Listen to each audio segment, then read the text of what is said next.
By the time we do Lion King 2019, I actually didn't want to do it. In fact, I walked away from the movie. So, and I wrote the beginning of the movie alone. And I'm the only composer that comes from 1994 Lion King that's now teamed up with really cool guys, Lin-Manuel. And everybody's worried, am I going to be upset? Hans is not doing Mufasa, Elton John is not doing Mufasa. And they said, are we thinking, Lin? I said, if it's Lin-Manuel, I'm in. Edgar Hole, who was a DJ at Pelican, left to some place called Lesotho. There was a new club there called the Big Apple. And I left following that. I want to go check this new vibe. And of course, I was very close to Edgar Hole, and I was everybody's favorite kid. Turns out I was in exile. I think there's the privilege of doing something that you love and it never feels like work. That's what art is to me. Welcome to the Listen to Your Footsteps podcast. I'm your host, Kojo Baffoe. In this podcast, I speak to Africans from across a multitude of sectors, including business, art, culture, media, design, technology, advertising, and everything in between, delving into their journeys and reflecting on the lessons they have learned along the way. It's about gaining insight into why and how they do what they do. These conversations offer a treasure trove of takeaways on a wide range of topics, including craft, relationships, wellness, parenting, entrepreneurship, and much more.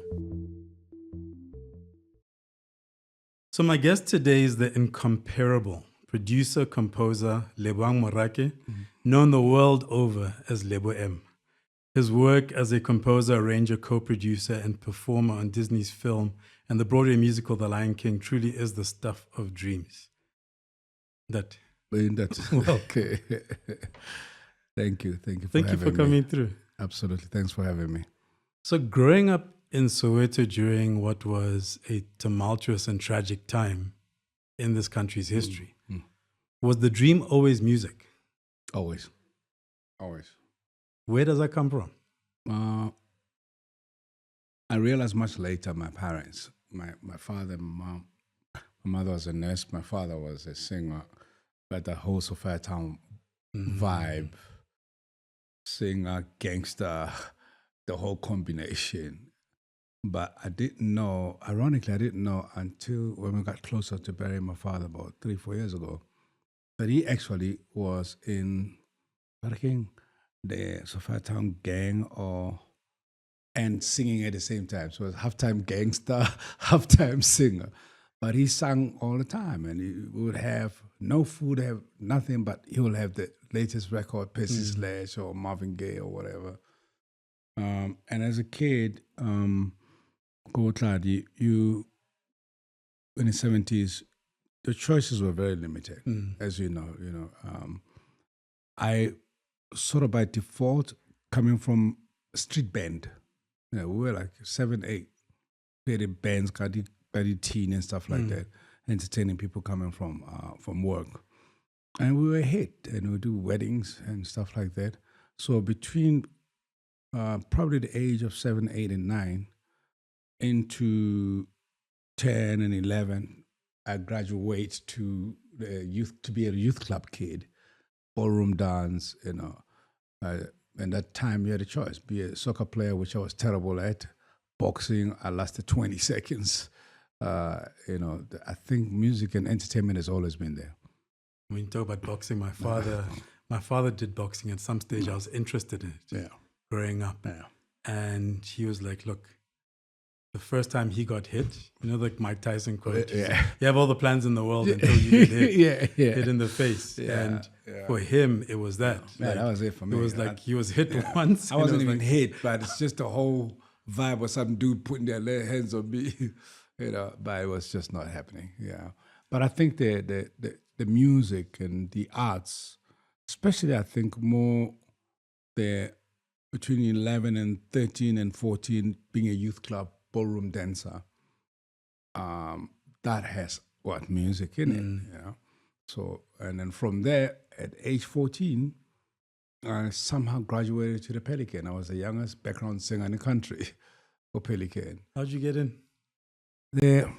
A brother who used to pay attention to me in the weddings, and my mom went searching for him because my mom was really, may she rest in peace. She just passed away a couple of days ago. My mom took me to Gibson Kent when I was 7 and 6. Gibbs would look at me and was like, no, but it's a kid. I went to Doke House as a kid. So my mom then sought out Cisco Mukwena. Wow, the name came back. Cisco Mukwena. Cisco, Auntie Cisco used to come and watch our band go to weddings. And they connected with my mom. So there's this one time I was just walking the Klopman in Cisco, literally from Tladi to Orlando, where the Pelican is. And doing rehearsals, it just so happened that I guess one of the background singers was not there. And Cisco said to Brad Dick Koza then, oh, this kid can do that part. And that was it. I think from 4 o'clock until 7 the next day, I was this kid at Pelican.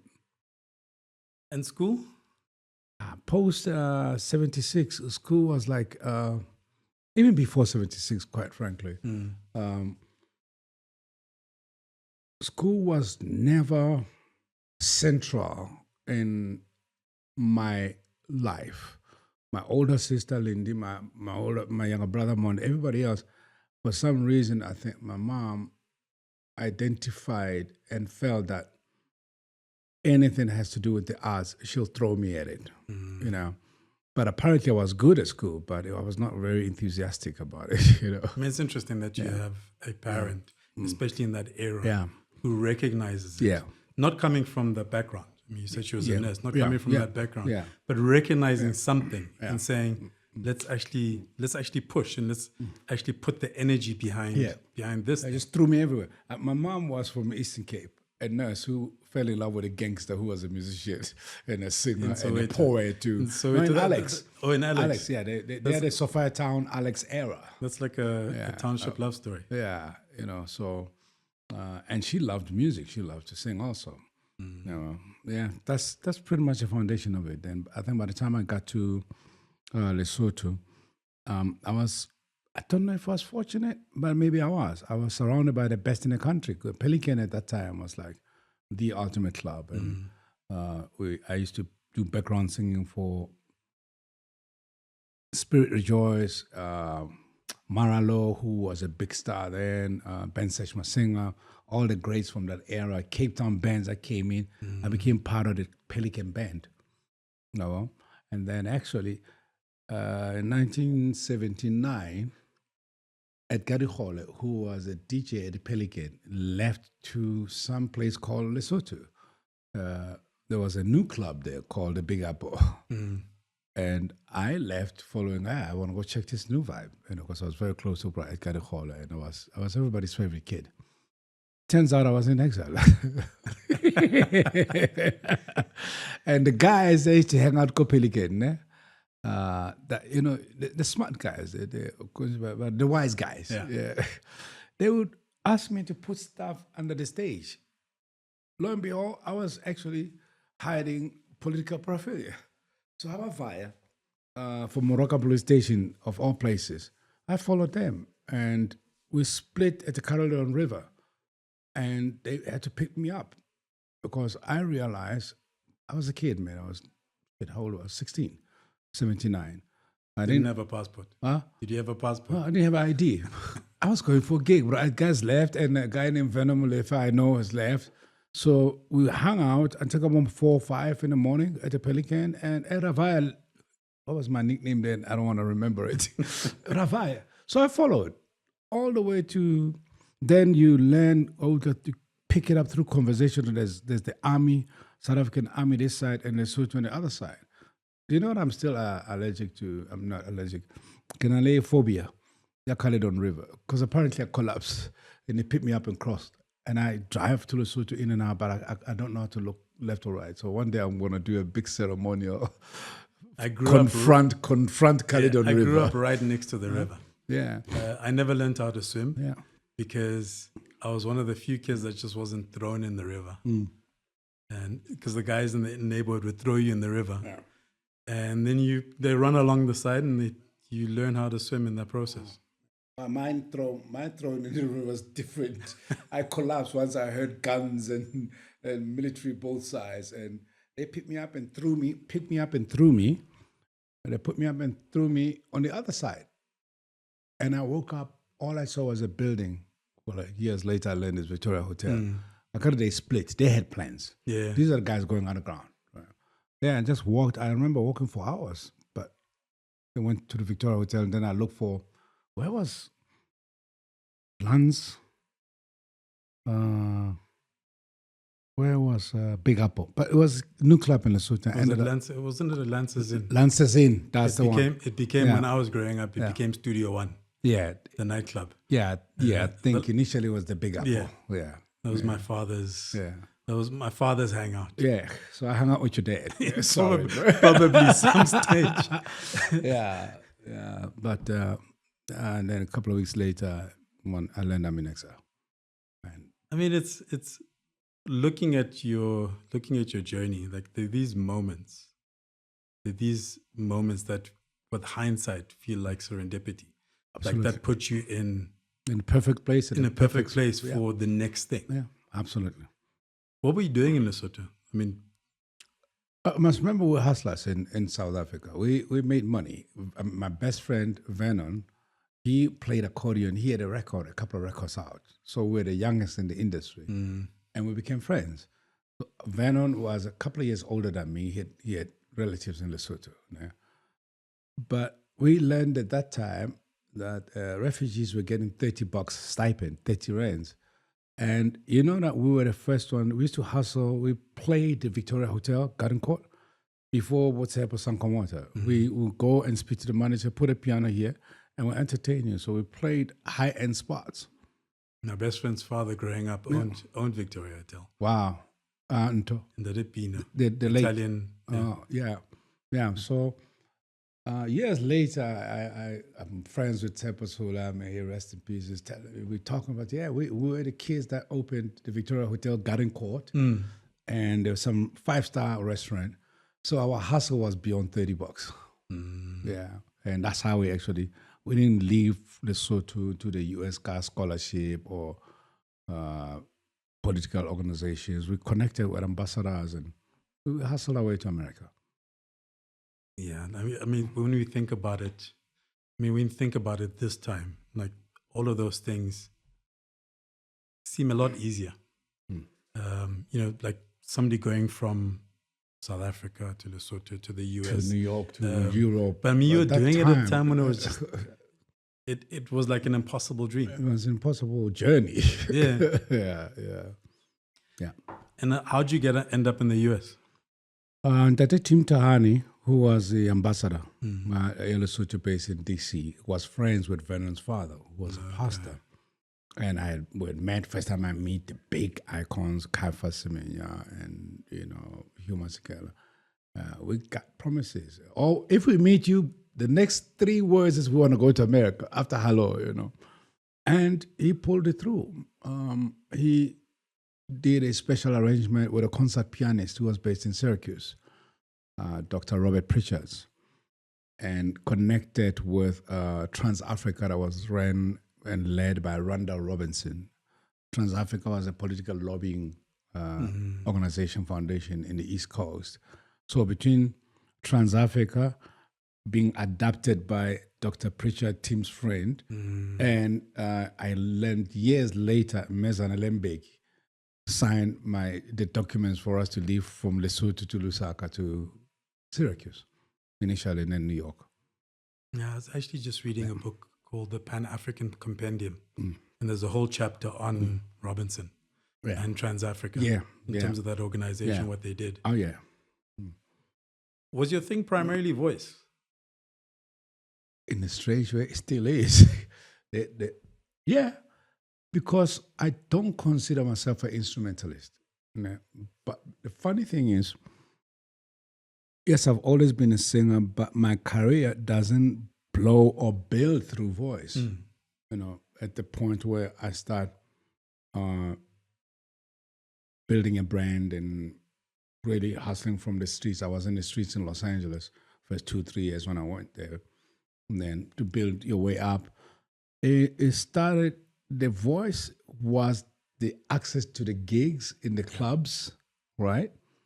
But eventually, my first gig, where I knew I could coordinate. What I got thrown into is when Jonas Gwangwa was nominated for an Oscar for Cry Freedom. He was based in London.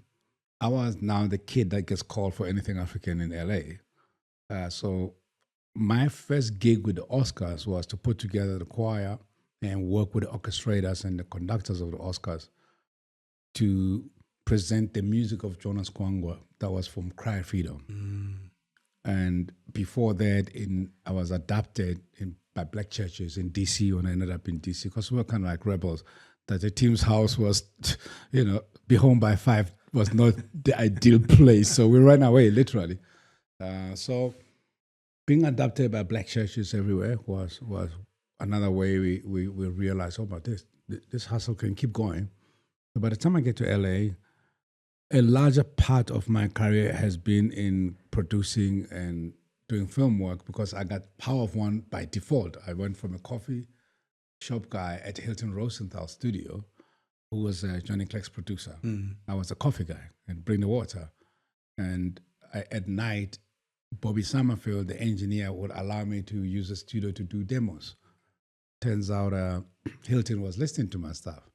So when Hans came for his friend, looking for his friend Johnny was in Europe somewhere, but Hans was under pressure to do this movie, Power of One. So we have a chapter in my biography called Try This Kid.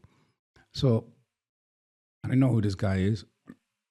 Went to his studio, walked a good hour or so to his studio the next day.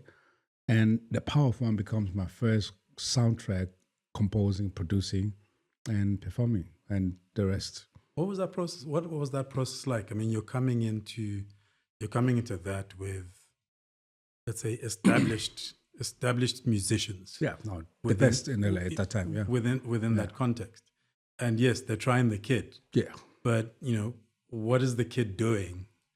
I think at that time, well, not that I think, because I know now, it was a come and see if this language is correct, But Bruce Fowler, Hans's orchestrator, would give me chords, and I kind of knew chords at that point. I could sit on the piano and play a chord or two, and I would come up with lines and tell him how the rhythm should, and he would write it down.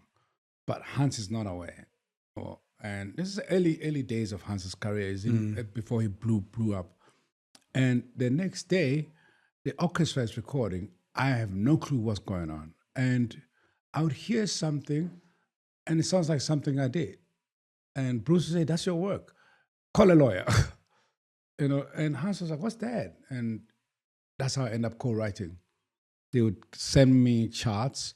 They went and got me a fax machine so they can send me charts, and I had no clue. But Bruce would call me and stay with me on the phone for hours, explaining that don't worry about the big stuff. I'll fill it in as an orchestrator. I learned years later that all I needed was to write. Melody and chords, rhythm and a progression. And the rest, obviously now you got Pro Tools, you got software, At that time, everything was been written down. The time of the tape, when you're recording something, tape raise. Yeah. And it was an exciting time for me. I was not aware that I've actually entered the filmmaking music. Would you say that to a certain extent, your naivety is what enabled you to... My biggest gift. Enabled you to really embrace and take advantage of those opportunities. No, you want to know the truth? The truth is, yes, naivety batlala, I got paid maybe like 30... What was it? Maybe $20,000, or it drove me crazy. I hadn't seen that kind of money before that, So whatever they want, I'm doing. Yeah, but I end up writing melodies and lyrics that I was not aware they're going to be classic. So after Power of One, I then work with Joe Soweto of Weather Report, and these are like great guys, I think we did one or two other movies. Can't think of it now. Then I got called in for The Lion King, just as I start coming back home, couple 92, when we start coming back home. I was not aware. I went to LA to do a demo, because doing demos and auditions in LA and New York is the culture. You know, so I was You're flown just in. kind of churning them out. Yeah, yeah. With the hope that something will stick somewhere. It's. I don't even know if it's about hope at some point. It's just part of your daily thing. You know, the guys that are on Broadway hired, and first thing they do is go to the gym and go to auditions. Yeah. So it's just a culture that does not exist in Morake. So I assume you got a good lawyer. I got screwed a lot by the lawyer and everybody else, but I was not paying attention to that, bro. I was like, whatever I'm doing, these people like it. And the head of Warner Brothers at that time, because Power of Warner was a Warner Brothers, they gave me what they said is the first printed CD because I saved the movie. And so to a certain extent, I get the sense that, I mean, the fact that you still have a relationship with Hans Zimmer and the people around him, that they did right by you. Years later, yeah, it wouldn't be Hans's team or it's the people behind the scenes. You know, your agents. I didn't know I have an agent or I need an agent. But years later, you learn as you go. By the time I do my fifth movie, my friends cut across. Hans, we became very close because our biggest movie was Lion King. But I've worked with James Newton Howard, Harry Goldsmith, who was the legend at that time, long before I met and worked with Quincy Jones. So, but the friendship is we knew that we did something special when because Hans got the call for the Lion King because of Power of One. Which makes sense. Yeah, like the roots are kind of... Yeah. So obviously the work we did in Power of One blew up. Then the Broadway show, we entered that phase of the Broadway life, you know, with the biggest hit in the world even now. What is that transition like from working with film to kind of musical? Like, is there a transition or a shift that has to happen in your mind in terms of when you're working or you're composing for film versus now working in a musical? The transition was seamless because I'm now leading with Mark Mancina, the music department for we're casting for the band and the orchestra for the Lion King on Broadway. But we're the only two people that are not from the Broadway culture. We are studio guys. And we are the only two people, and I'm leading that part where the music, I'm now representing and realigning and rearranging the music for Broadway. Then I end up writing more songs. So I don't think it was a lot more exciting actually, because now you start living with the music to a live audience. You know, I was in the cast of the Lion King first production while I'm a composer and arranger, you know, of the music. So it was an exciting era for me. Well, of course, 2, 3, 4 years later, it became tiring, you know. I'll be like on backstage and taking notes. You just sang the wrong note, you know, and the orchestra. But I never shied away from the challenge of anything I don't know how it works. That, to me, was just an exciting time. What's your songwriting process? I don't have one. I have a team. I have this song. I always make an example. I'm driving from Durban at 3 in the morning, and Kojo is in Lesotho. Kojo Time. He works with me for 20 years. He's like my main engineer. He takes my ideas and shoves them somewhere until I say, "What is that thing that I did?" And I was sending him, and the next day he'll call me and say, "I got this thing." That's all I got. See, I was driving from Durban, man, and he plays back for me. And I said, "Now go sit in the piano, make it." Then you build the thing like you start with the tempo chords, and before you know it, within the hour, I had written a song, but I was driving, and it came and I sent the idea without knowing what it is. That's one way. The other way is you have the normal structured way. You're doing a movie, and you're working with a composer. My entire career, I'm a collaborator. So there are structured scores and the structured dead at that time as the dead machines. So to go into a studio where I know was a disadvantage for me, even now, is everything's in infrastructure. You know what I mean? I could never learn Pro Tools because me and Hans would walk into the studio. Anything that we're talking about, there's 4 arrangers and orchestrators that taking note of it. And the next day, whatever we just did, we may even forget it sometimes, leave the studio. But the studio's booked tomorrow to record, let's say, the choir or the orchestra. And we're like, oh, what's that? That's kind of cool. And Bruce's team, you guys read this, here's what you were thinking. It was during this scene, I said, oh, let's lock it in. Sounds like an amazing space to be in, where you can just allow yourself, from a creative perspective, just to kind of go wherever. That's what I love. Without worrying about, okay, but where does this fit? Yeah. And having that support base to ensure that's why I love film music.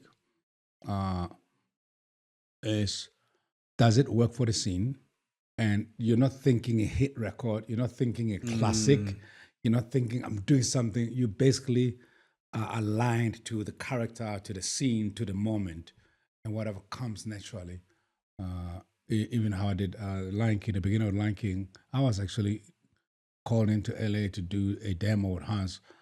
I'm doing King of the Jungle, something like that, and I was bored as hell because animation, man, I didn't like animation, but I got there 7 a.m. from South Africa, because now I'm like in tune with what's happening at home. 1992, that's 2 years before 1994. I don't want to be in LA. Yeah. So I got called in after 2.5 months, but looking for me. I got called in, so I wrote, because now we have a formula. We do have a formula with Hans. Hans and Harry Gregson, the guys I work with closely, there's a particular formula now, obviously, as adults and professionals, But the time I did Lion King, I had no clue what it was. Years later, I realized that a director will sit you through the whole movie. I walked in, Hans was playing with the piano. He's a synthesizer guy, He's a synthesizer guru. And I'm following the chords, and I just, okay, cool. And I start building that over his chords, and we build a rhythm. Yeah. And it just vibes. And as I was leaving the studio, because I just figured I'm done with whatever. Maybe 2 hours later, I built this thing, it's nice. I walked away. As I looked the other way, of course, now I know that's when Rafiki goes to present Zumba. So I asked, what's that? The director explains to me, now this is I said, Hans saw me go like this, and he said to somebody, turn the mic. And I went, and then I left. It was one take. Went home. 4 days later, it goes on. I just enjoying being back home, What brought you back home? Well, everybody wanted to come home. When you're in exile, I left in 1979. I was 16 years old. Initially, my youngest brother passed away, but eventually I was going to go home. Career or not, home, for me, home became the central part of my art. Whether it's lyrically and writing I became the African music score guy to call the kid. And I love that because I could identify, I could write things that come naturally that I don't have to go to university for, and it always surprised me that people loved what I do. And obviously by the time the energy, Mandela becoming president, it was a global phenomenon, Who wouldn't want to be home? Yeah, we still kept your apartment or your house or your cars, and so for many years I was living between both countries after 1994. But for work, I enjoyed being home and not working at home. The early days you of could just go was the days Hillbrow, what's that? Times Square. Times Square, yeah. That for me was the vibe. Because when I left South Africa, I was 16, bro. Black people, I couldn't go to the city. Only memory I have of being in the city is Carlton Center and Elof Street. Yeah. That's it. And that's once every 5 years, your dad will take you to the city, and you don't sleep for 5 months. And you go in, out, like Burger King, you go in and out like Burger King. Elof Street, check the time, back to the hood. Yeah, and being that young when you left, there was a kind of part of the evolution or the growth of the society that you missed out on. A lot, yeah. Yeah. We re-enter the South African society, but culturally, one didn't miss much. Yeah. Culturally and in the arts, one did the whole vibe, Rosebank. What's the hotel? Not the Hyatt. Hyatt Hotel. Yeah. You know, there used to be a joint Ekarekimukuku here in those days between Yeoville, the center, Times Square, and the reggae club and all of that. It was a vibe, you know. It felt like Tando and Rocky Street. Yeah, Rocky. Yeah. There was what's it? Is it Piccadilly Piccadilly Square or whatever. Piccadilly Square. Yeah. So it didn't feel foreign, but it had a texture. Yeah. So I think that helped the process of assimilation back into society because it felt like the early days of New York. But it's our culture. Yeah. Yeah. And it's a great vibe. And you can come be part of that. There was a continuation. It never felt like there was a void. You know what I mean? The only void maybe was I didn't know there's Sentin. I didn't know there's Michelangelo. I just, in fact, when I came back to record the choirs for Power of One, we booked the Carlton Hotel. And there's Michelangelo, there's Sentin, there's all of these other spaces and places. Yeah. Hans came in, he got sick. He was at the Carlton Hotel, and I had to go to Bob Studios in Northwest and be all over. Ne? He landed. So this is the first time Hans is going to come in when he comes for my concert next month. It's the first time since then? Yeah. Wow. Since Power of One. Yeah. Wow. Yeah. And we spending 3-4 days because when we finish my concert, we're doing Asia and Europe, Australia tour. That. Yeah. So exciting times then, even more now.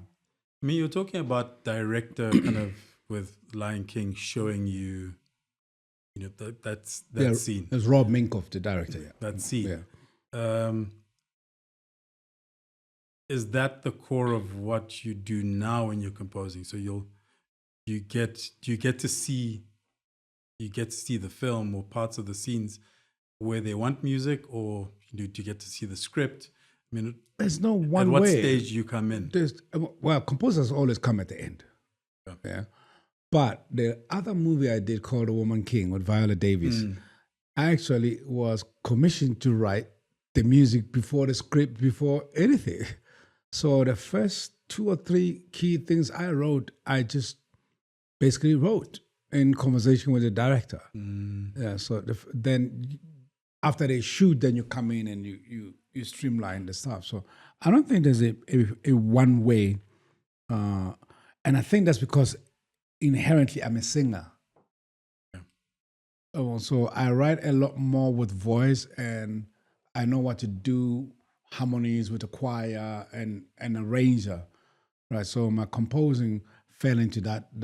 And that's where that's where your melody comes in. Yeah. And then somebody can actually kind of... Yeah. Then, of course, we're in the era of Pro Tools and the sophisticated software. But I also love the idea that another way I just remembered, I used to book a studio, Pop Studios, or in LA, just hang out with friends and bands. And before you know it, we have a band. So I booked Pop Studios one time, and Chico came in. That time, Chico Twala was pretty big, Tapelo Homo. And we said, hey, let's go in the studio. We left the bar, go to the studio.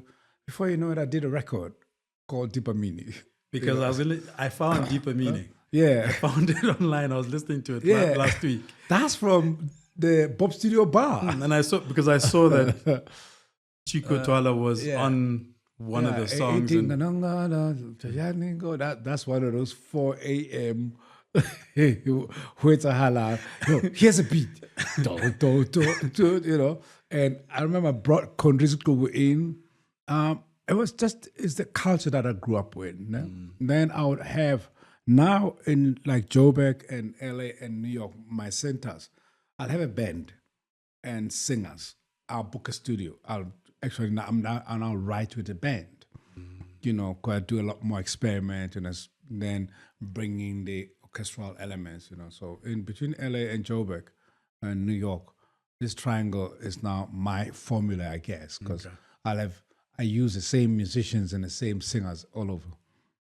And there's that familiarity. There's that where you don't have to, like you're talking about with Hans Zimmer, where you don't have to. There's certain things you don't have to articulate. You don't have to verbally because articulate. artist energy. Yeah. I love meeting new people, but the older I get, I don't care how great you play. It's the vibe. You bring a vibe. Of course, you got to be the best. But bring the vibe. I'm bringing for my concert Tal Begman. Tal is a drummer that's always had an impact for me, but the last time I played with Tal was in the Montreux Jazz Festival many years ago. I opened for James Brown and Aretha Franklin and Tony Bennett. But Tal's vibe, I have had the privilege of working with the best drummers in the world. Now, every 4 or 6 years, we'll end up doing something. Then he ended up owning the same studio that Hilton used to own that I was a coffee guy at. So there's a whole lot of great drummers in LA, which is my center. I pretty much grew up in LA. But Tal had the touch, So when it came to now putting together my concert now, which is my first in history, I had to have the people that are not only great players from home and overseas, but they bring the vibe and the energy. Otherwise, I probably will fall apart.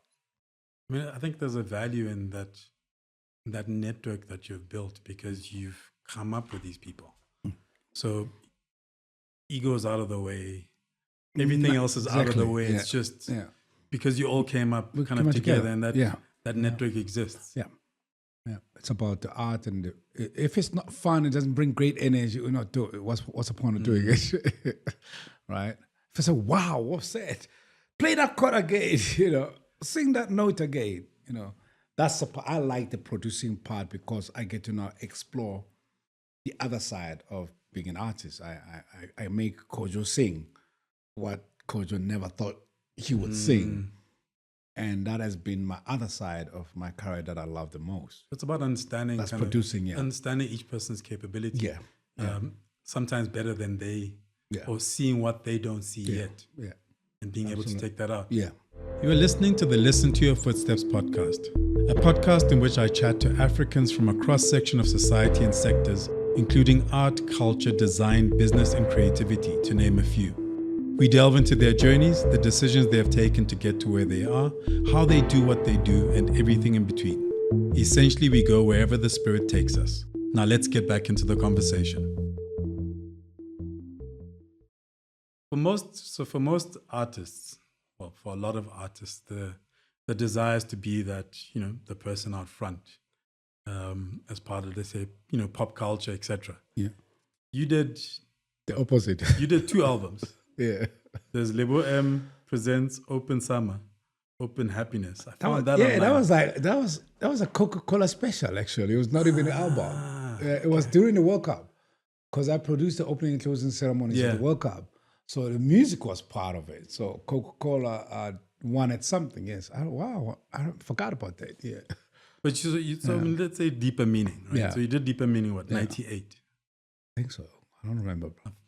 I was online. Let me figure this guy out before I talk to him. Wow. But 98.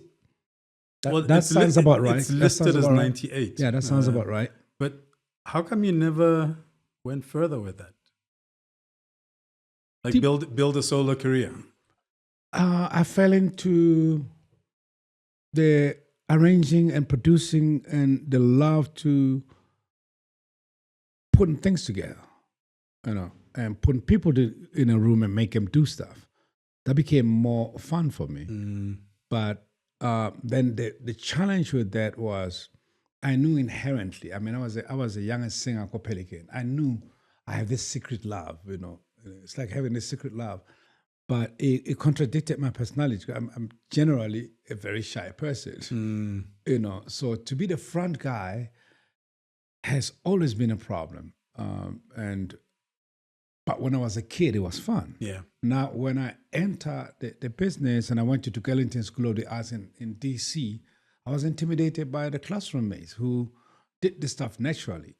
I was classmates with Tony Terry, and guys who play trumpet better than Miles. So I guess the hustle in me said, I don't even think I was conscious of it.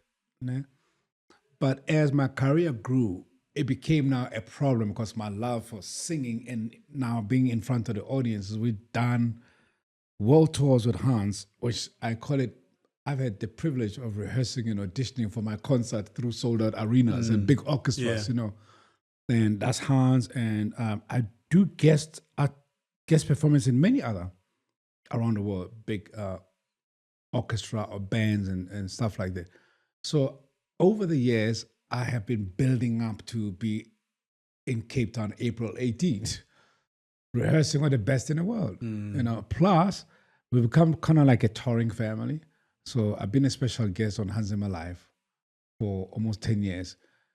I'm the first person Hans is being a special guest on a new show with, and Pedro, flute player, is coming from Hans in My Life. My bass player is from Hans in My Life. So it's like a continuation. Yeah, so I got that little backup and that little support, and the guys that are coming in from home and my friends, so it's exciting. How do you, saying you prefer behind the scenes, but you still at various stages do perform and you do stand out.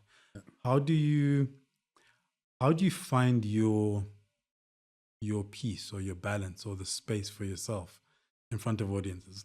So I haven't performed in front of audiences anywhere near you have. But my thing was always... The principle is the same. Yeah, but I also always struggled with... I struggle with... when I used to do poetry and you get up on the stage, I struggled with that aspect of it. Like if I could just write, I'd be happy. Right. And so I had little things that I kind of... Like I always had a mic stand. Because it felt like a protection between me and the audience. A way of looking at the crowd. Mine is different. For many years, let me tell you about, many years ago, I was so drunk. My manager, if I have to be on stage, especially after we did Rhythm of the Prideless, because now I have to go promote this album. Marsha, my former manager, will have to check my 3 favorite bars and have somebody with me, because the stage fright will be so frightening, right? Then, of course, I don't drink now, 20 years later. But I learned as I grow that I'm a 3-seconder. 3 seconds before I go on stage, I am freaking out. Something happens 3 seconds after I'm on stage, I just enter my own world. Yes, I interact with the audience, but I just get on cloud 9. So I realized, no, but that's my vibe. Especially now, again, when you get on stage, you got a band that you got musicians that you vibe with, but I know that I go into a different spiritual realm, for lack of a better description. Sometimes I can't even see the front row. The fear of entering the stage 3 seconds later just disappears.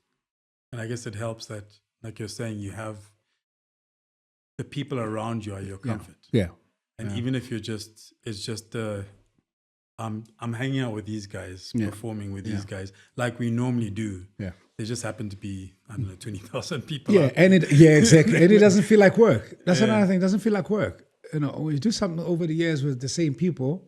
Obviously here and there you'll change. You do this movie, you do that movie, you do this show. But I think there's the privilege of doing something that you love and it never feels like work.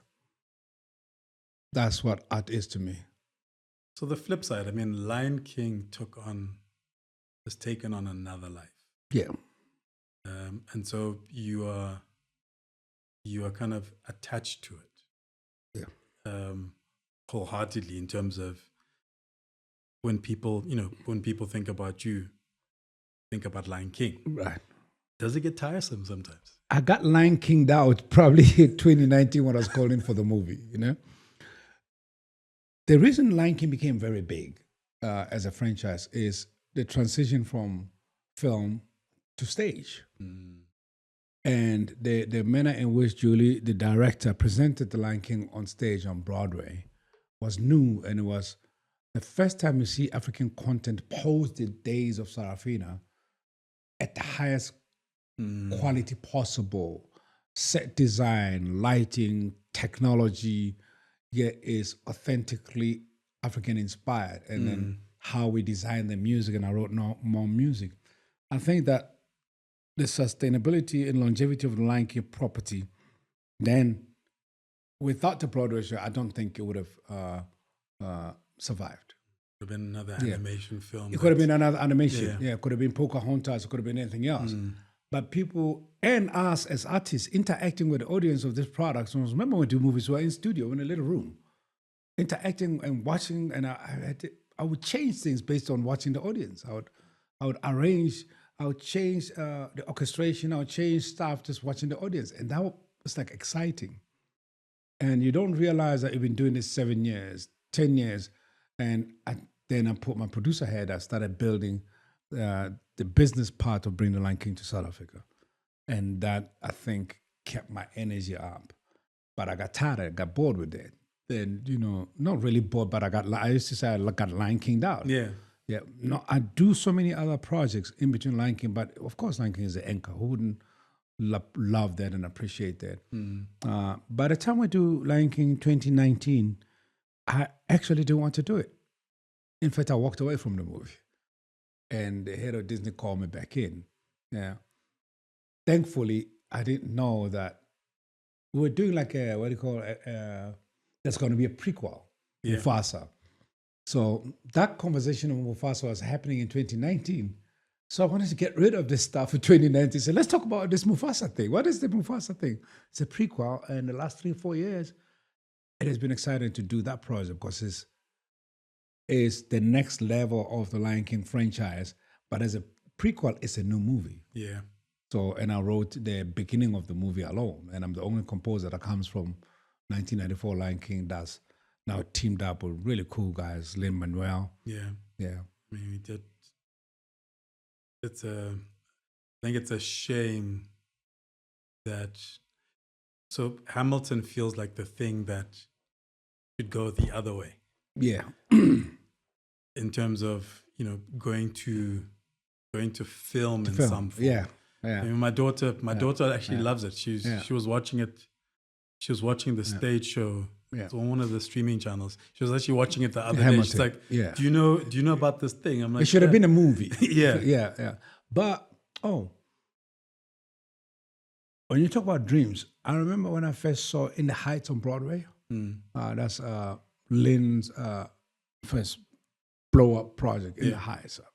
The music, the casting. I just used to dream of just meeting this guy for years, And it turns out our circles in New York were around similar circles. I mean, Chris and everybody else. And years later, I get a call. I was the first person to get a call about Mufasa. And everyone is worried.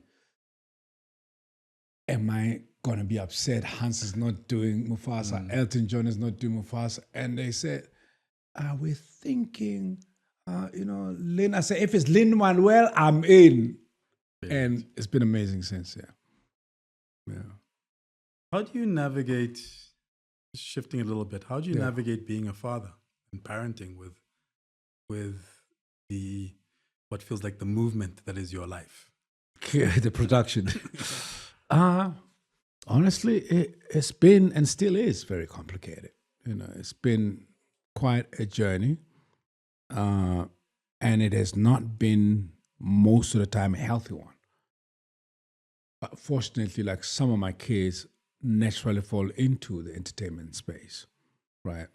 But when your life is centered around airplanes and hotels around the world in the last 15, 20 years, but I'm lying, it's way before that, it has been very difficult.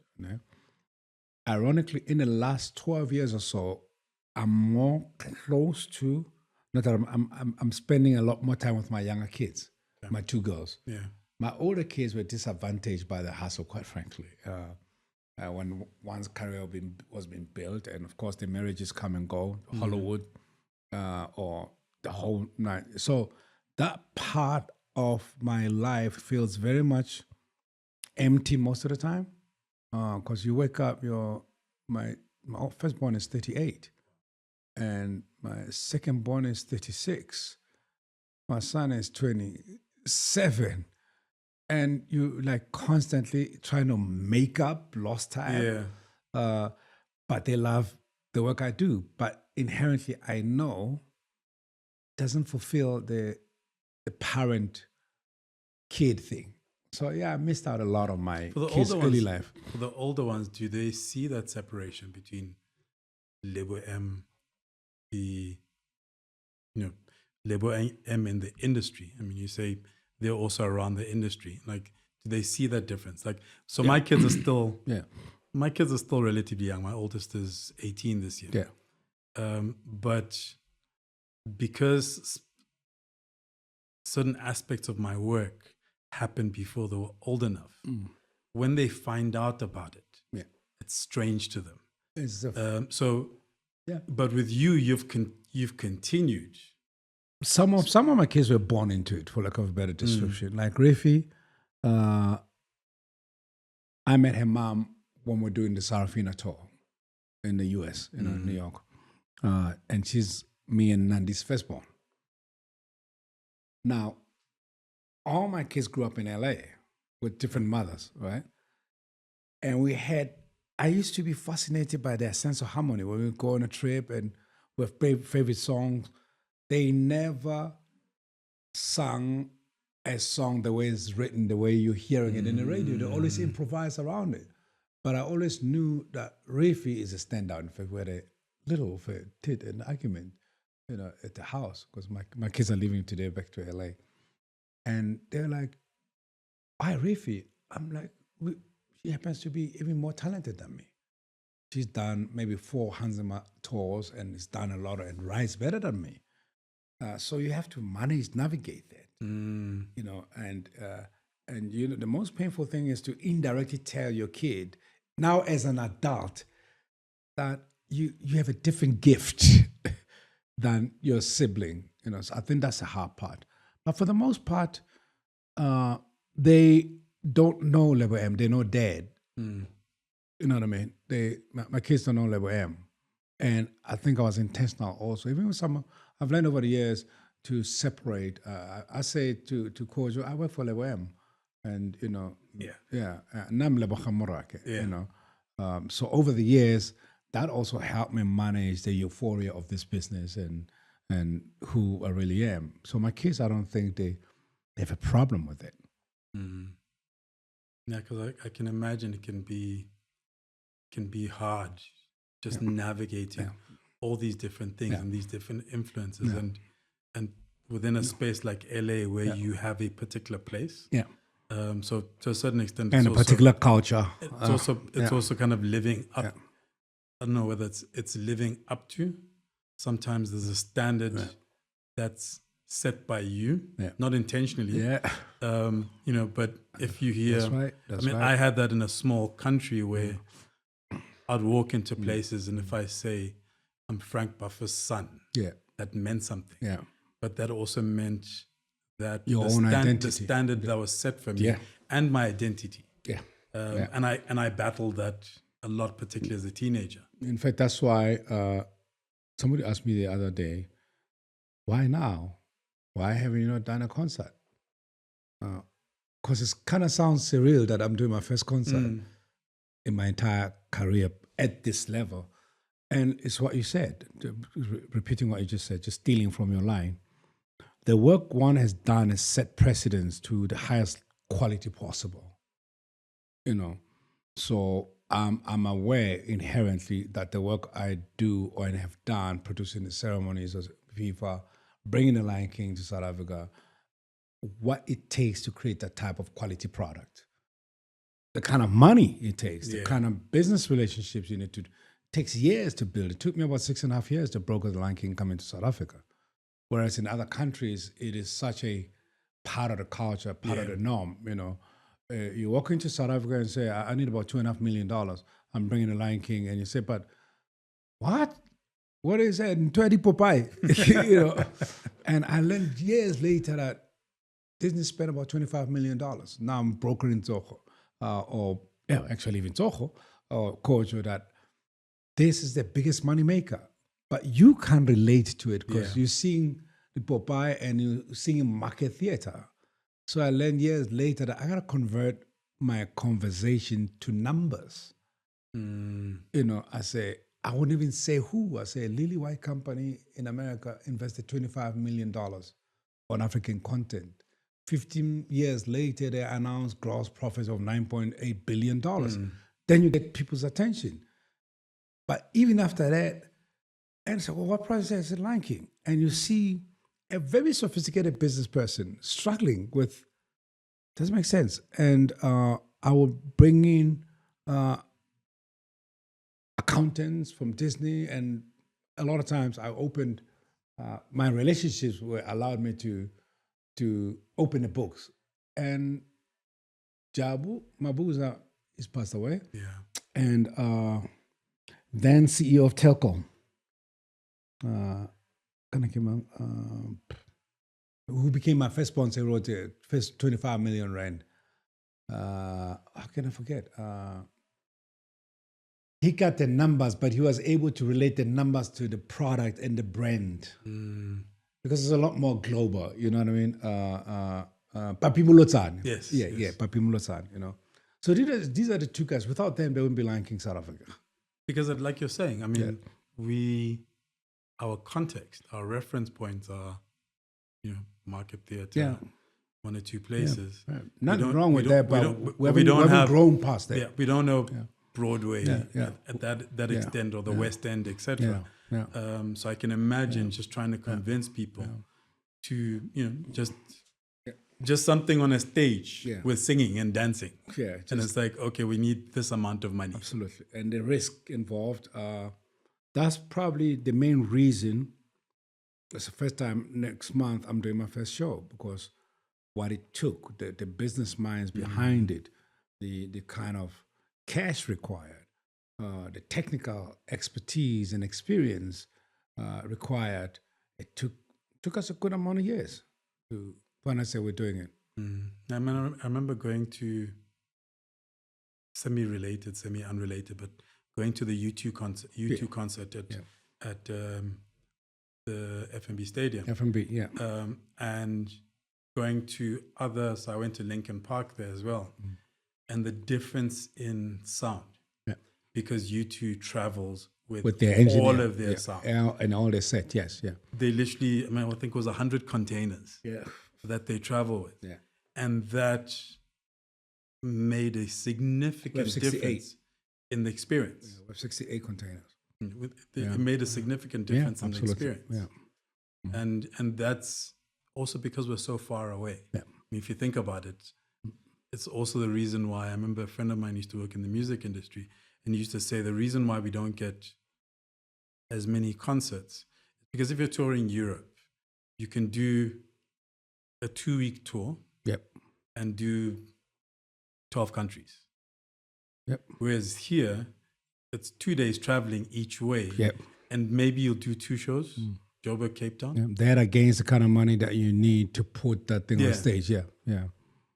That's true. Real. So what's going into this concert? Like crazy stuff. First of all, why now? I mean, you have said like because you understand that, but you could also just keep working. Like, well, numbers is symbolic, I guess, for me. We've been at this thing on Hans for 10 years, live on stage. Everything just happened to fall in the same year last year. 30 years of Lion King franchise. My mother turned 100 years and I turned 60. The symbolism of that for me was pretty cool. It's just a cool thing. Nothing extraordinary, but I like this year.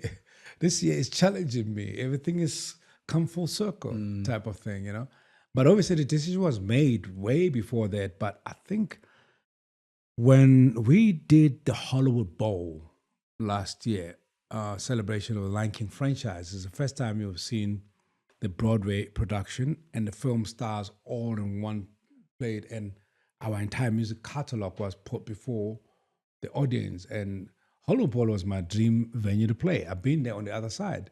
When I used to drive cabs in LA, I used to sit my cab next to Hollow Ball. So another symbolism.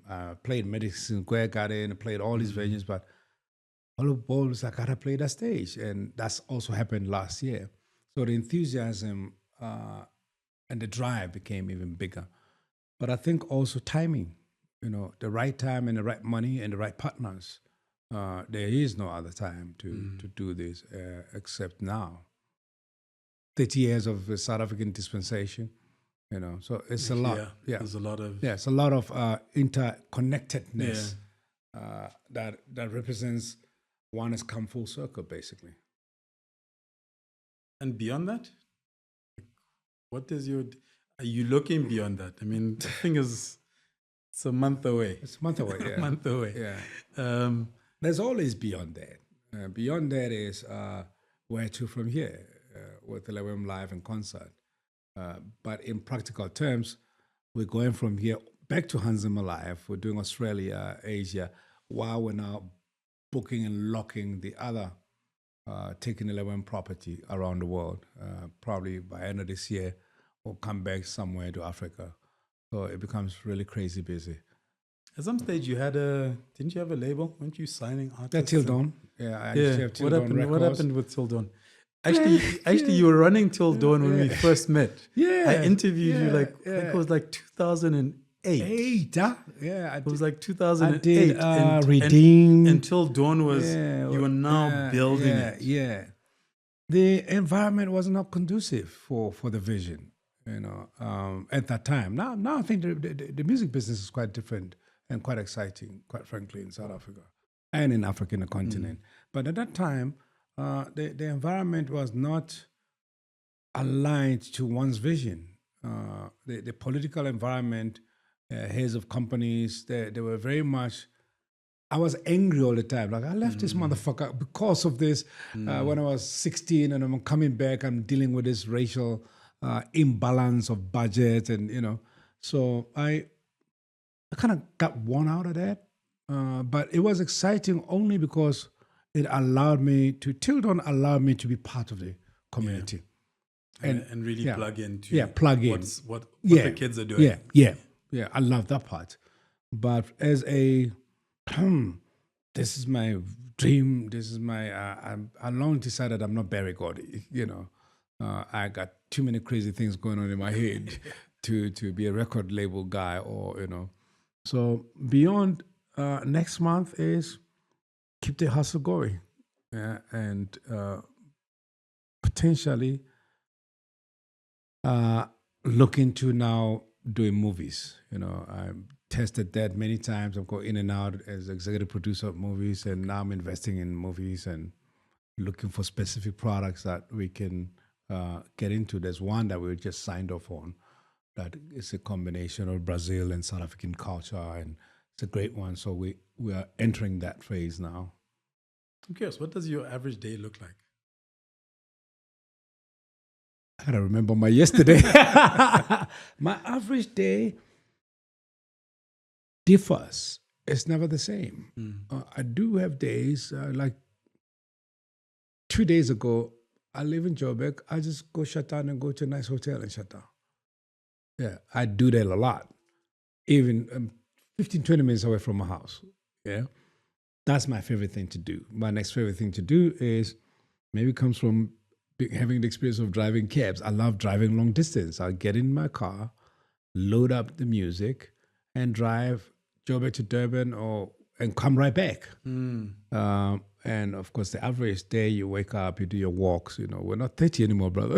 That we are not. Yeah, and the body tells you better get up and hit that walk. Hit that treadmill. But I think I'm a lot more relaxed. I love the fact that when you hustle younger, you don't realize that it's gonna make your years later a little more calmer. I think I'm a lot more calmer. I don't wait for the phone to ring. I don't have to bang doors. Of course, we put a lot of hard work earlier on in our lives. It's not as complicated. Obviously now, because we're preparing for a show, I don't have a life. Yeah. But my average day is pretty simple, I think. That's all I know. I don't know what I don't know what the other guys, Yeah. other than the 9 to 5 guy, Yeah. he goes to office, home at 5 and reads the paper. That's all I know. I know that I'm the opposite of that. Yeah. Right? Yeah. I mean, I remember having a conversation with some friends. And it actually came up again recently where we were looking at our kids. Yeah. And our kids, so when my daughter was some years back, I'd left it, I had a job at a magazine and I left the job. And just before COVID, I was contemplating getting a job. Right. Like applying, going somewhere Yeah. to work for somebody. Yeah, good luck with that. But I remember saying to my daughter and my son, but one morning I was driving them to school. She must have been like 9 years old. Well, actually just before COVID. So Right. yeah, 8 years old. And I said to her, listen, and I said to both of them, I'm like, listen, I'm probably going to get a job. And I left magazine when she was 2. Correct. And I've been working from home since then. So, I take them to school. When they come from school, I'm in the house. Right. When it's the norm, it's all they know. When there's sports, I'm there. Yeah. And so she said, what do you mean? And I'm like, no, I'm gonna find a place to work. She says, but you work. Yeah. And the conversation was around how our kids are getting a different perspective on what work means in this world. Yes. Especially post-COVID. Yeah. Yeah. The ones that are younger. My kids are the opposite. They kind of know that they're born into and grow up in the entertainment industry. So I don't worry much about that. In fact, all of them is where to channel their talent is the only issue. I think I'll probably drop dead if I was told I had to show up in somebody's office and, even my own office. I'm so terrible. I don't do office, bro. I don't do office. I just don't do office before and after COVID, because I'll do studio for 3 days and have food brought in, but I don't call me to a meeting for more than an hour in your office. I'm going to say, no, let's take a walk. Let's sit outside. Yeah, I think inherently it's just a natural creative mind that I feel claustrophobic when I'm sitting just talking in a place for more than 5 hours. Yeah. Called work. This is different. It's a conversation. Yeah. Which I don't know how to do interviews. I do conversations. This is different. Well, this is... Yeah. I don't do interviews. I do conversations as well. Yeah. You talk about driving and kind of putting in the music. What are you consuming? Everything. So we know what you create. Yeah. But what are you consuming? Whether it's music, I'm a classics whether it's guy. film. Yeah. I become terrible at new hits. But I'm used to listening to a diverse... I don't have specific genre of music I listen to when I'm chilling. I think that also comes from evolving from the film music culture. But when I'm really, really on shutdown, I'm a roots guy. I will listen to Lady Smith Black Mambas for the next 5 days until you probably want to stab me, Then I'll also go from there to Seal, And then I'll go, I just don't know how to consume music once only. I will repeat it over and over again. So I'm a horrible guy to hang out with when it comes to music. You shut down the composer brain. I work hard at it. I think I've come to realize over the years, that's why I will listen to the same thing. I, by default, fall into, wow, that's interesting how they do that. Yeah, wow, that's a cool change, Then I fall in love with the piece. There's this thing I've been listening to, it's even annoying me now. It's Josh Groban, live at Greek Theatre. I've had this album for so many years, but the last 5-6 days, I've been listening to Josh Groban and 2 songs only. So even when I went to a hotel a couple of days ago, I went back to my house last night. I almost left the hotel because they don't have a speaker. Fortunately, I have my headphones. So I fell asleep listening to no, sorry, Josh Groban saying, what was it? Then I realized, like, I said, oh, shoot, this is related to something I'm doing on stage. You know, I like how they go from this vibe, and I want to incorporate that into my show with my musicians. And I ended up actually doing it. Yeah. So you're currently in work mode. Yeah. So if we had this conversation maybe on the 20th, it might be slightly different. No, because I'm on an airplane to Australia in concert. Birthdays have become my chill time. You know, my kids, I work hard at that. I work hard at flying back. I work hard at seeing something significant about being born that day. Something that I never cared about until maybe when I turned 40, 50, and now I'm 60. I'm like, wow, when did I become a damn birthday guy? But I realized my kids and whoever my partner is at that time, wife or whatever, it's important to them. It's special. So I got used to that. And that's my proper shutdown. But I think also there's a sense of, particularly coming out of COVID, like I find I count down to my birthday gratitude. That, you know, like I count down because I'm grateful to have made it. Yeah. Because there are so many that didn't make it. Didn't pass through. Yeah. Gratitude. Yeah. That adds up to it. Yeah. My brother, thank you very much. It's been an amazing time. Thank you, man. Appreciate it very much. We should do this more often. Yeah. Thank you for listening to this conversation. Please leave a review and subscribe. Check out the show notes for links to the guest, the podcast, and myself. I hope you enjoyed listening to the conversation as much as I enjoyed having it.